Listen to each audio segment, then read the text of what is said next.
two things about not paying the debt off.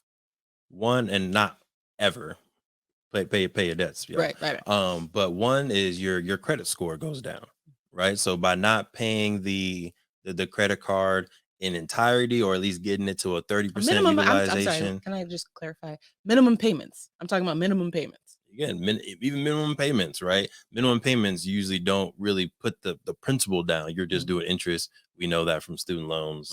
It's a terrible thing, right? But you want to make sure that your credit score is good. That way you can buy the house. So you have all this cash. You have $30,000 cash, 20,000, 10,000, whatever it is. But now you have a 600 or a 500 credit score. Now it's going to hurt you trying to get that house anyway. But how is paying minimum payments gonna drop your credit score all the way down to a 500 or 600? Because you're still using the credit card. So as you're doing minimum payments, you're just doing principal, you're still swiping, so you're still buying stuff. So the Right, but utilization the is going minimum up. payment will just also go up. Right, but you're still only doing interest. So the principal keeps rising as you keep buying stuff. You're doing minimum payments, so the interest is being paid a little bit, but it's still going up because you're still using the card. So eventually you're going to get to 100% utilization, and you're going to have to do a lump sum, or else you're going to go past your limit. Over 50% of Black Americans are unmarried, and only 2% of Black families in America have a net worth over $1 million. We are on our journey to not only join that 2%, but grow that 2%. Facts. I'm Devon Truvel, creator of Black Wall Street, the board game, with my beautiful co-host. I'm Sinclair, aka the Health Nerd. You can go to our website at them4show.com, our Instagram at them4show, and our YouTube channel at Melanated Married Millionaires in the Making. And welcome to the M4 Show. This one is probably going to be the most difficult one, and this is using debt or leveraging debt in order to invest and actually create wealth.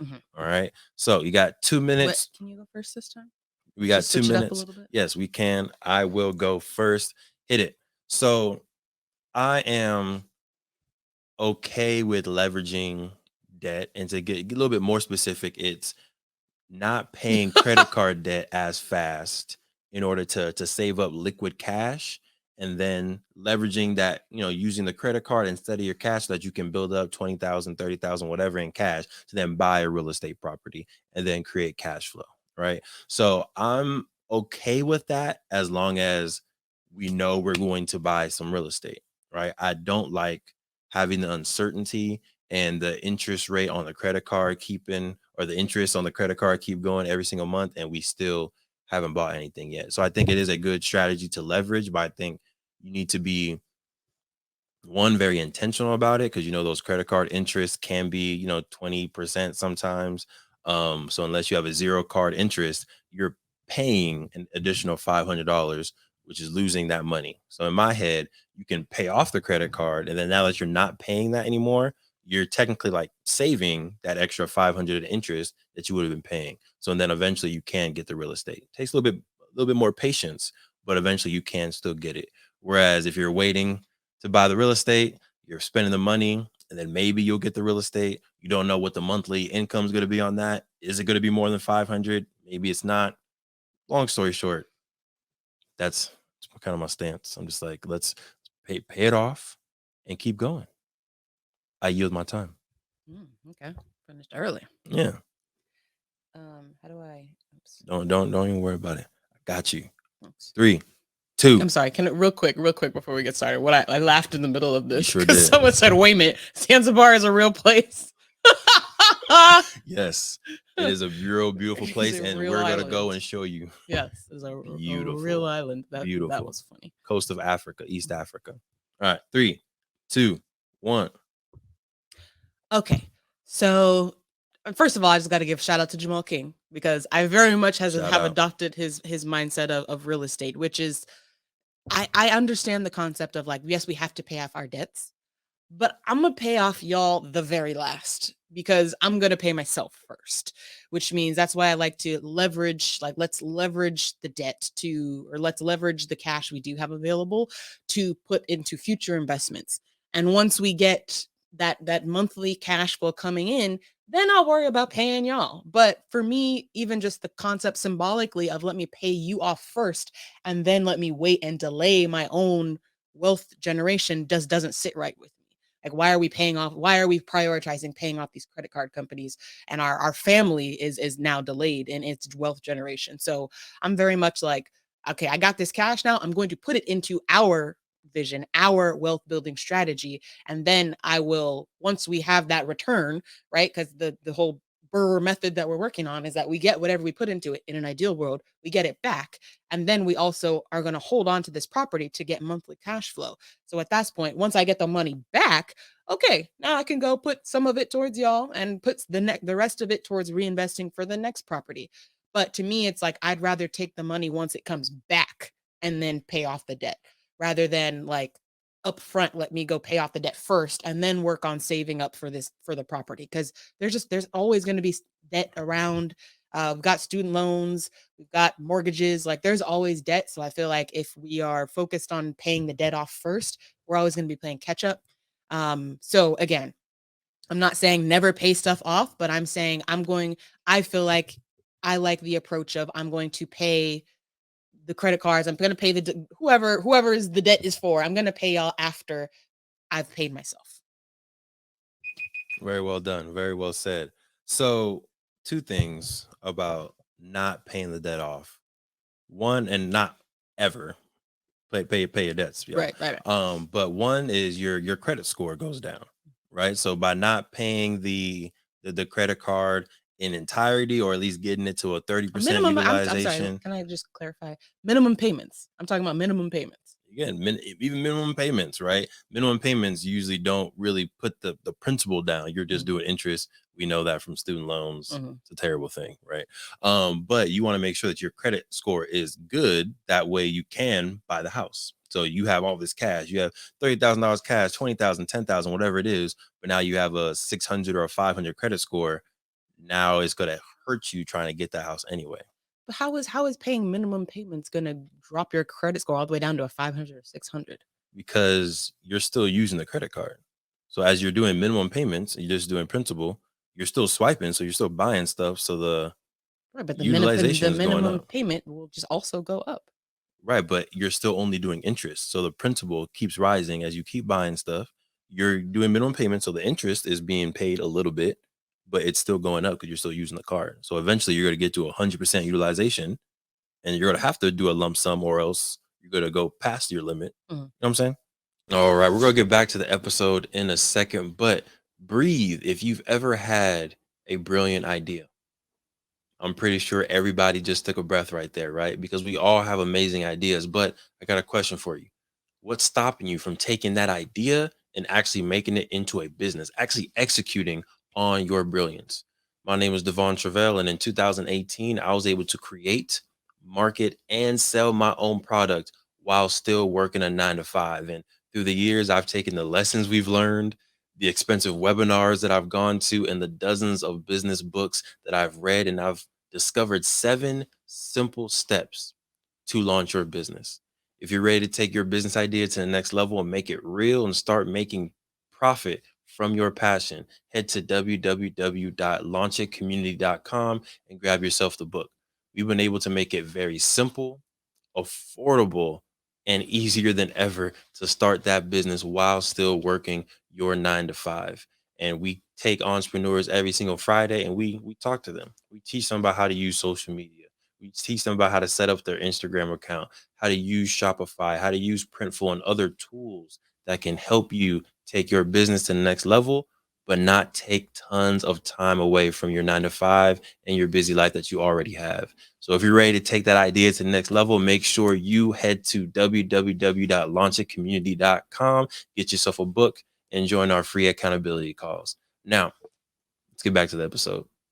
The second thing was I think we've come to a kind of a compromise, and I believe in, yes, get your real estate, cash flow it, but specifically if you have the plan and the strategy.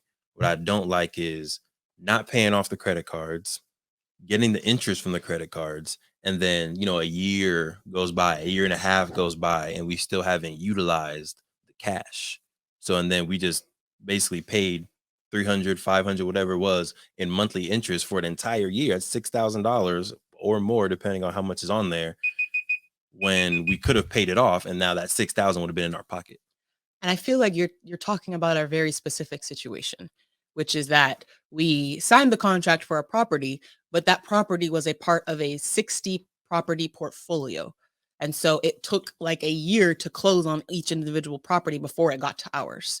So that's not, I would say, a normal situation that folks find themselves in when they're investing in real estate. It happened to be our situation, and we had no idea how long it was going to take. So in hindsight, absolutely, it might have been a better play to pay off the credit cards, because if we would have known we had a year before we were actually going to put that down payment, then we could have saved up during that year. But I guess I'm more talking in a more conventional sense of investing in real estate. Typically, not too soon after you start looking, you're going to need that money to put down in real estate. So I don't know that it's wise in that situation to pay off your credit cards. Now you're looking for real estate and you don't actually have the cash to put down on a property. So let's say you find a good one, now you're not ready. And I feel like nobody's going to take you seriously after that, because they're going to be like, come back when you actually have the money. So I guess that's what in our situation, it was a little bit of a unique situation where, yes, in hindsight, we probably should have just paid off the credit card so that we can build up the cash. We had time, but again, we didn't know we had time. We didn't know it was going to take a year. In another situation, it can take. I mean, if you're working with the right broker, the area, you could find something within a month. That's not going to be really enough time to, if you are starting from zero, to build up enough to put down for a down payment. So now you're just delaying the whole process. Or it may take you 6 months to build up, however much, $50,000 to put down an investment property. So yeah, now in that situation, you've just delayed your process by 6 months because you decided to pay the credit card off rather than saving it for the down payment. And I guess that's where we die, because the delay in 6 months isn't a big thing to me. Because if you delay it 6 months, but you saved $3,000 and you still have the house, you didn't lose. You're $3,000 up. Whereas if you don't pay the credit card off 6 months, you're paying 500. You're paying the interest right on it for those 6 months, and then you buy the house. That could have been 6 months that you had a tenant in there paying you with monthly cash flow. That's right. That same $3,000 you could have made with a tenant in the property. Depending on the property. And that's why I said it depends on the property that you're able to buy. Like if we're saving up and we're getting a 8 unit, right? We're about to get $5,000 of cash flow coming in. Then it's like, okay, that income coming in will outweigh the debt and the interest of the credit card. That is a smart investment move, in my opinion, right? You always want to make sure you're getting the most out of your money, the highest ROI, return on investment. So in that case, I 100% agree. We should wait on the debt so that we can get this 8 unit, and then that 8 unit automatically pays off the debt and increases our cash flow. Makes sense. But because credit card interest is so high and it's at 20%, not all real estate investments will be higher than the return that you would get if you just paid off the credit card debt. You get me on that? Yeah, I'm thinking more long term. Like you have a property for the rest of your life. So I'm like, that's what I'm thinking about. This seems like such a minute, like, yeah, the credit card, like, I don't know. It just feels like that long-term gains that you will get from the property just will be. And then also the market, that there was a whole wrench into it, where delaying it 6 months, a lot can happen in 6 months. Good or bad. But if in the case that it's bad, you're going to be wishing that you did it 6 months before when you had the cash and were ready to go. But in case that it's good, it can go either way with the market. You know what I'm saying? And we had that one before too. So put your votes in. Credit card debt use. I think we actually did a podcast on this back in the TH4 days. Yeah, it's like episode 89 or something. The fact that you even have the number in your head, we'll have to go back. I'll do this. But put your yeah, there's someone. Go ahead. Put your vote in using credit card debt or leveraging the cash that using your credit card can give you in order to actually buy an asset, whether that is a jet, whether that is a real estate property. See now you added stuff in there. I said real estate. I didn't specifically. Say jet. All right, my bad. All right. But yeah, go ahead and put your votes in. Thank you for supporting the M4 show and our mission to increase the wealth of Black families. If you received any value from this episode, any value at all, any, do us a favor and give us a like and subscribe on YouTube and Apple, Spotify, anything, all of them, all of them, wherever you're listening. Go ahead and like and subscribe. And after you like and subscribe, make sure you send this episode to at least one family that you really want to see win. We'll catch y'all next time. Peace.